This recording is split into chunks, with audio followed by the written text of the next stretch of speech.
Let the peace of God rule in your hearts, to which also you were called in one body, and be thankful. Colossians 3:15.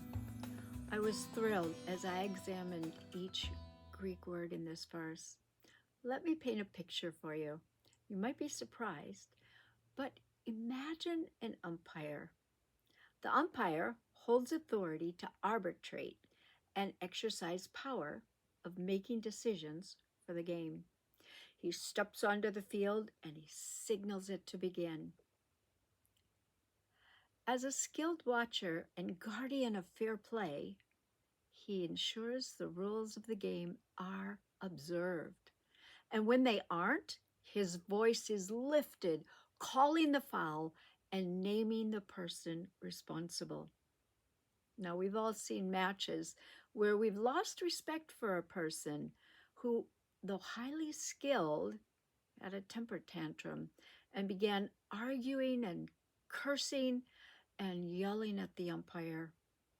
On some occasions, their lack of control and their just over-the-top anger cost them a position of honor and victory. Do you wonder where I'm heading with this? The word peace, or irene, speaks of tranquility, harmony, concord, safety, and security. It is something our heart longs for and which God offers to his children. If you're his child, it's available to you, and it's available to each of us who love the Lord. What's fascinating is the word let and the word rule, braveo, mean to arbitrate. Now, according to Strong's, it means you and I are to allow the peace of God to be the umpire in our life, the one who directs, governs, and exercises control over our heart. Now, I'm using peace as a noun because Jesus Christ, who is peace, purchased your peace. And so if he dwells in you, his peace is active in your life. He is your peace. And he calls you by your name, not to censor you or to call foul, but because he loves you and wants the very best for you. So he calls you to himself.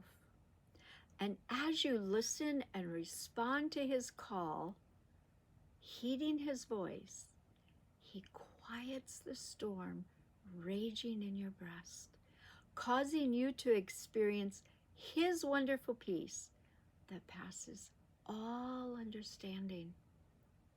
But if we refuse to heed the umpire's call, Jesus is the umpire, then the enemy gains power to hold us captive to a lie.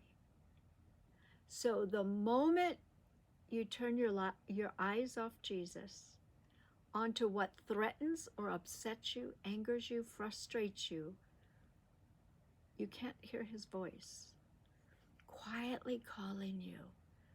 Come back to this place of harmony. Come back into my peace.